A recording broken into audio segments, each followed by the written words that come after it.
Test 1, Section 1.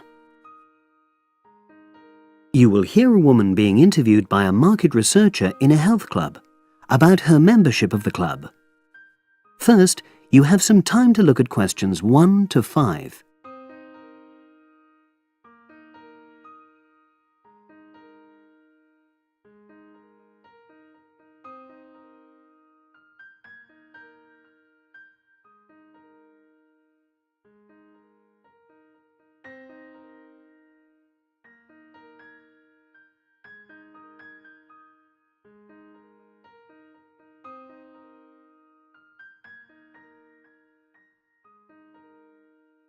You will see that there is an example which has been done for you. On this occasion only, the conversation relating to this will be played first. Oh, excuse me. I wonder if you'd have the time to take part in some market research. What's it about? About this club and your experiences and opinions about being a member. It'll take less than 5 minutes. Oh, OK then, as long as it's quick. Can I start by taking your name? It's Selina Thompson. Is that Thompson? Yes. Okay, great. Thanks. The woman's name is Thompson, with a P. So Thompson has been written in the space. Now we shall begin. You should answer the questions as you listen, because you will not hear the recording a second time. Listen carefully and answer questions 1 to 5. Oh, excuse me. I wonder if you'd have the time to take part in some market research. What's it about? About this club and your experiences and opinions about being a member. It'll take less than 5 minutes. Oh, OK then, as long as it's quick. Can I start by taking your name? It's Selina Thompson. Is that Thompson?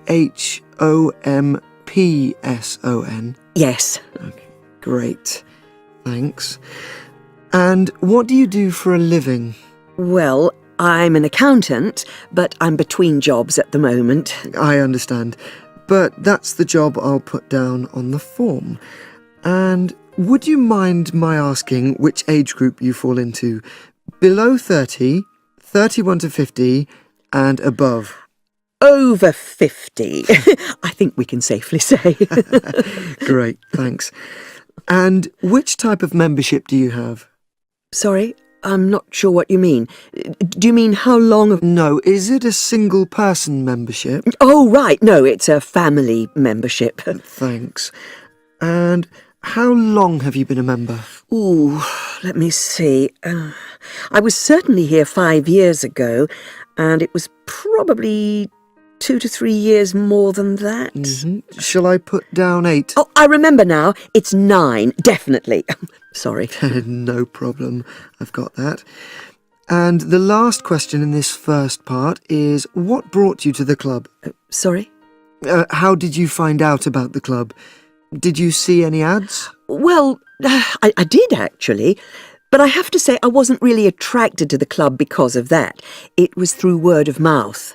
So you were recommended by a friend? Actually, my doctor. I'd been suffering from high blood pressure, and he said the club was very supportive of people with that condition, so I signed up. Great, thanks. Before you hear the rest of the conversation, you have some time to look at questions 6 to 10.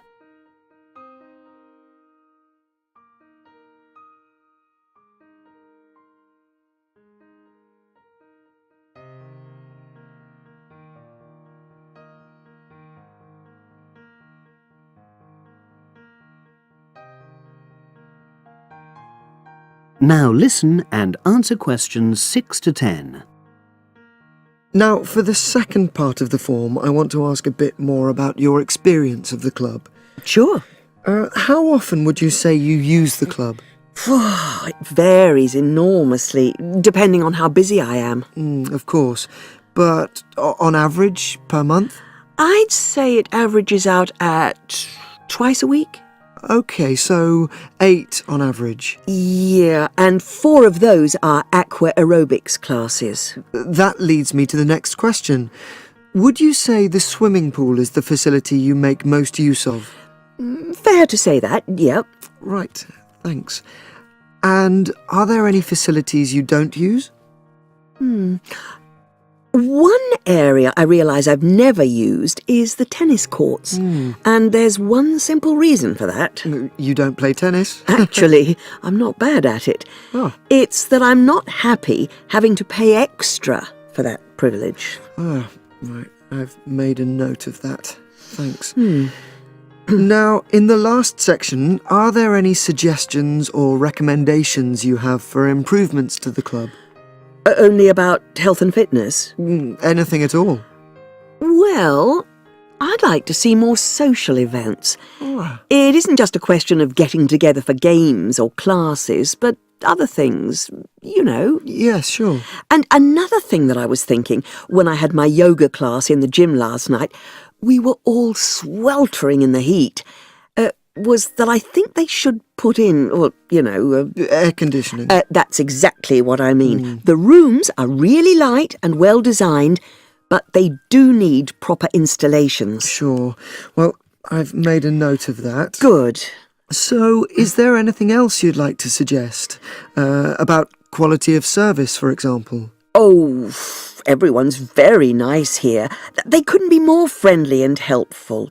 Oh, but I tell you what, it's a shame the restaurant isn't open in the evening on Saturday, and Sunday as well, for that matter. Oh. So, the club should... Open it later on those days. OK. Well, thank you very much. That's all the questions I have. That is the end of section 1. You now have half a minute to check your answers.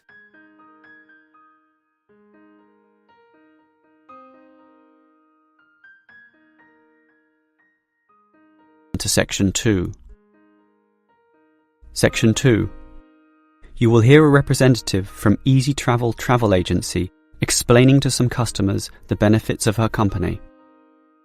First, you have some time to look at questions 11 to 15. Now listen carefully and answer questions 11 to 15. Hello everyone. Now you're here because you're interested in travel, right?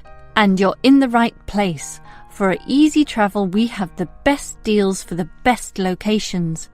We specialise in eco-travel, or holidays designed to get you amongst nature, ignoring the hustle and bustle of big cities.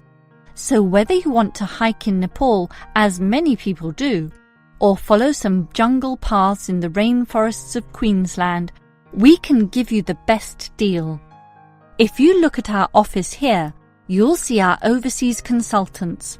That's for trips overseas, obviously, to Europe, to North America, but primarily for the Asian market, which is generally more popular in this part of the world. Most people like that touch of the Orient, right? But they also like the domestic market, since this country offers its fair share of beautiful natural vistas. What about the deserts, anyone? What about some striking red rock gorges? Then talk to our domestic consultants, who can arrange anything you want.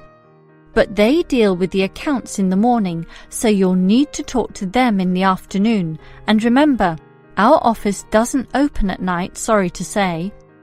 Now, around the outskirts and outer regions of this city, there are many beautiful places that you might not be aware of, and the advantages of these regional locations are many. Mostly by being closer, some of them can be done in a day tour. Yes, it's fast and convenient with none of those long-haul bus trips which often leave you cramped and uncomfortable and stuffing heavy suitcases into luggage racks. But I should tell you about our buses, those that are needed for the somewhat more distant holiday destinations. They definitely do not suffer from those problems I just mentioned. We use the services of the famous Sleek Line company, whose buses are known as the very best.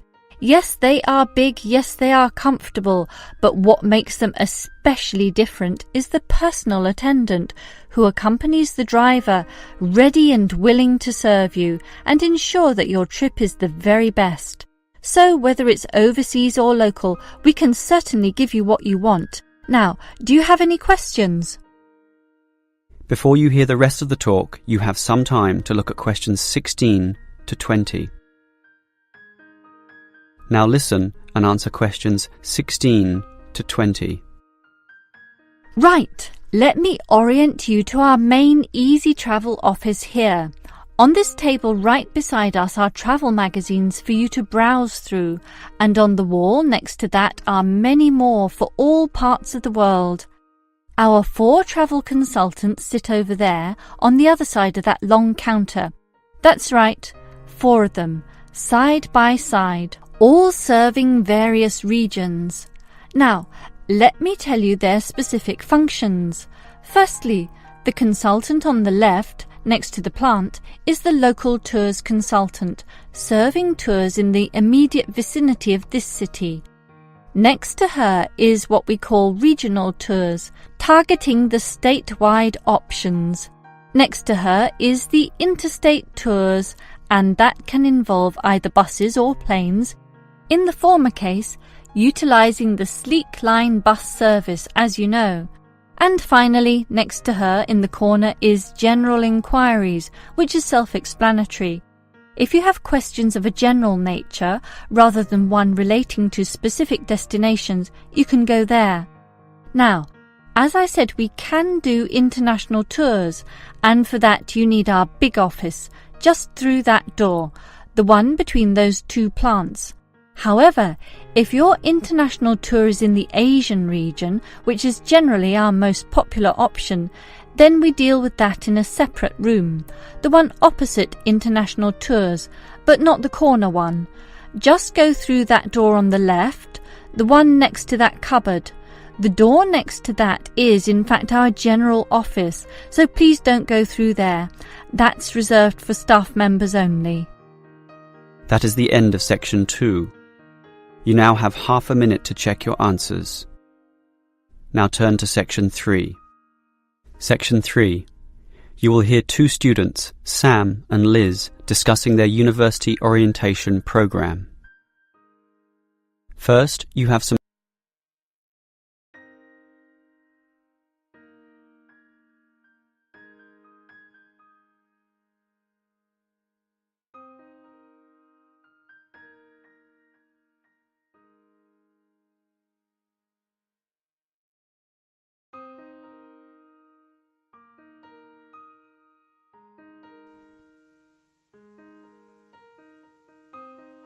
Now turn to section 3. You are going to hear Dr. Joanne Robinson, the course director of a language learning centre, answering questions from reporters from the student newspaper. First, look at questions 21 to 26.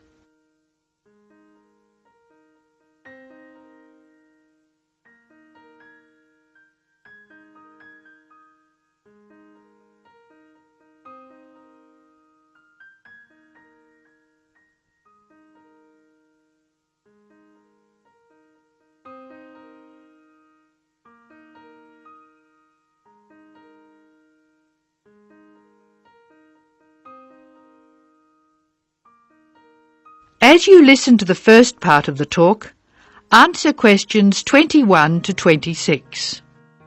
Write no more than 3 words or numbers for each answer. Welcome to the Language Learning Center. I'm Joanne Robinson. You must be the reporters from the Examiner. Please come in and sit down. Hello, Dr. Robinson. Yes, we're from the Examiner. I'm Cheryl Perkins and this is Don Klim. May I start with a question? Did this college really start with Brazilian students? It did. The Language Learning Center was founded in 1985 to look after a group of students from Brazil who wanted to study here. Those 20 students soon grew to 60, and as you can imagine, we had severe accommodation problems. Somebody said you were in the old amenities block, right near the engineering school. They have a good memory. Yes, we were there because the university hadn't believed we would expand so quickly. The problem wasn't solved until we moved into these new premises in Bancroft House in 1987. When did you start taking students from other countries? About 1990. We now have students from 13 different countries enrolled, and we expect a large group from Turkey next month. Yes, we've noticed a lot more advertisements for Turkish restaurants in our advertising section. Well, 40% of our students come from Turkey, by far the largest single national group, and I believe there's been an influx to the rest of the university. There are a lot of Turkish students studying hospitality.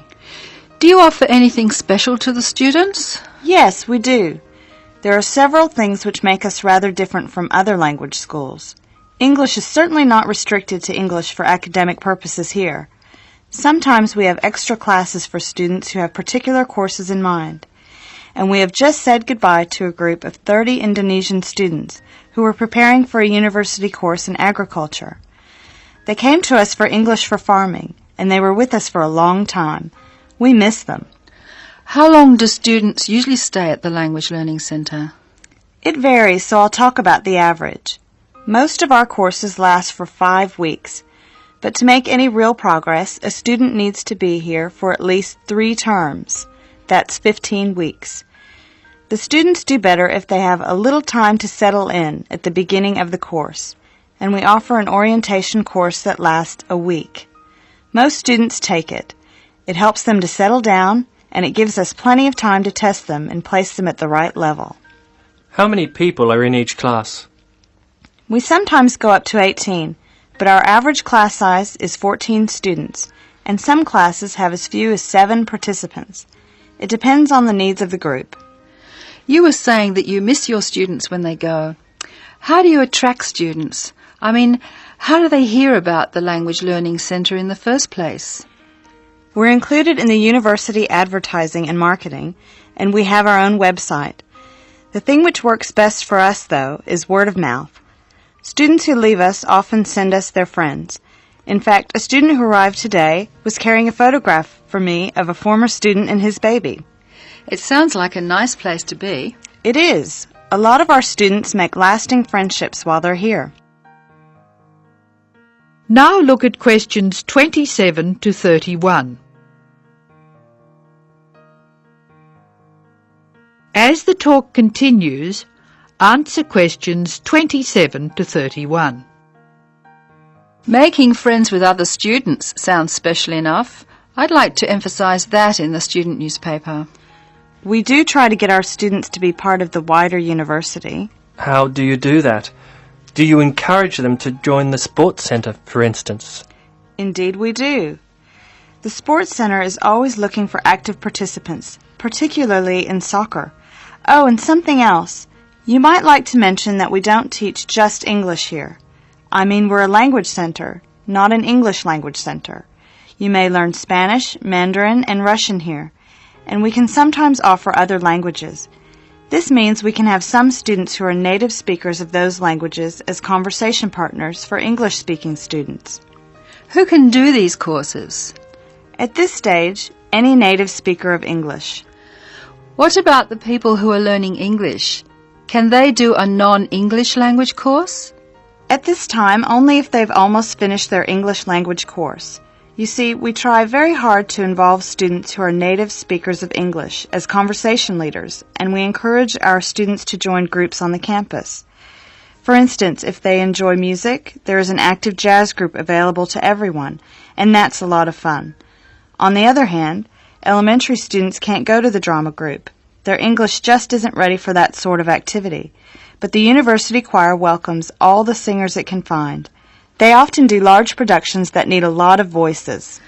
I imagine the special conversation groups are open to all your students. I wish they were. I'm sorry to say they're a special service we provide for elementary students only. Is there anything else I can tell you? I'd be really pleased if you could write about the courses we offer in foreign languages. I think our readers will be very interested in that. Thank you for your time, Dr. Robinson. Yes, thank you very much. Goodbye. Thank you for giving me the opportunity to talk about the center. It's always good to let the rest of the students at the university know what goes on in our classrooms and outside them. After all, many of our students leave us and then study for degrees in various disciplines on this campus. That is the end of section 3. You will now have some time to check your answers.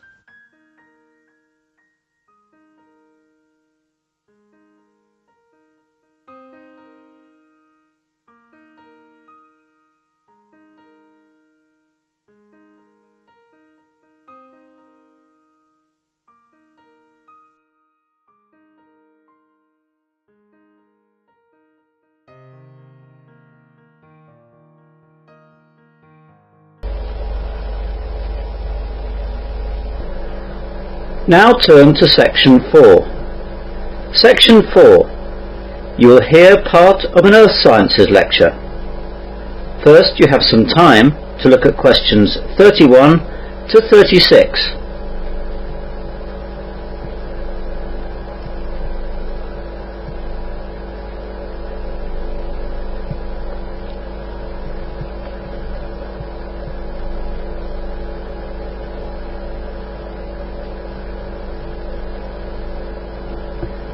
Now listen carefully and answer questions 31 to 36. Good morning and welcome to this Earth Sciences lecture. We've been looking recently at such phenomena as earthquakes, tsunami, volcanic eruptions and other natural occurrences. Today we're going to look at a lesser known feature of the Earth which is known as the supervolcano. As the name implies, this is a volcano of a much larger size than what we normally imagine a volcano to be. The term supervolcano has no specifically defined scientific meaning. It is used to refer to volcanoes that have generated Earth's largest volcanic eruptions. As such, a supervolcano would be one that has produced an exceedingly large, catastrophic, explosive eruption and a giant caldera. A caldera being the gigantic crater that the eruption creates. Whereas normal volcano craters are measured in the hundreds of meters, a caldera can easily be as large as 40 or 50 miles wide. Around the world there are several volcanic areas that can be considered supervolcanoes, such as Long Valley in eastern California, Toba in Indonesia, and Lake Taupo in New Zealand. There are also other large calderas in Japan, Indonesia, Scotland and Alaska. Not all the calderas are active though. Normal volcanoes are formed by a column of magma rising from deep within the earth, erupting on the surface and hardening in layers down the sides. This forms the familiar cone-shaped mountain we associate with volcanoes. Supervolcanoes, however, begin life when magma rises from the Earth's mantle to create a boiling reservoir in the Earth's crust. This chamber increases to an enormous size, building up colossal pressure until it finally erupts. An explosion like this could send ash, dust and sulfur dioxide into the atmosphere, reflecting the sun's rays and creating a cold wave lasting several years. Crops in many areas would fail, and many species of animals and plants, including humans, would face extinction. The most recent caldera-forming eruption in the US was about 650,000 years ago in the northeast United States. During that eruption, ground-hugging flows of hot volcanic ash, pumice and gases swept across an area of more than 3,000 square miles. The eruption also shot a column of volcanic ash and gases high into the Earth's stratosphere. This volcanic cloud circled the globe many times and affected the Earth's climate by reducing the intensity of solar radiation reaching the lower atmosphere and surface. Fine volcanic ash that fell downwind from the eruption site blanketed much of North America. This ash layer is still preserved in deposits as far away as Iowa, where it is a few inches thick, and the Gulf of Mexico, where it is recognizable in drill cores from the sea floor.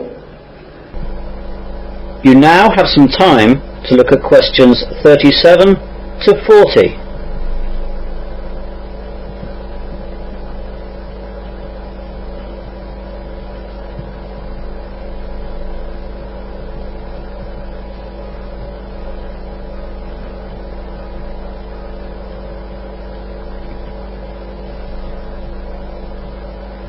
Now listen to the rest of the lecture and answer questions 37 to 40. It is little known that lying underneath one of the United States' largest and most picturesque national parks, Yellowstone Park, is one of the largest supervolcanoes in the world. Volcanic activity began in the Yellowstone National Park region about 2 million years ago. Magma rising from deep within the Earth has produced 3 cataclysmic eruptions, more powerful than any in the world's recorded history. The first caldera-forming eruption occurred about 2.1 million years ago. The eruptive blast removed so much magma from its subsurface storage reservoir that the ground above it collapsed into the magma chamber and left a caldera larger than the state of Rhode Island. The huge caldera measured as much as 50 miles long, 40 miles wide, and hundreds of meters deep, extending from outside Yellowstone National Park into the central area of the park. Scientists have revealed that Yellowstone Park has been on a regular eruption cycle of 600,000 years. The last eruption was 640,000 years ago, so the next is overdue.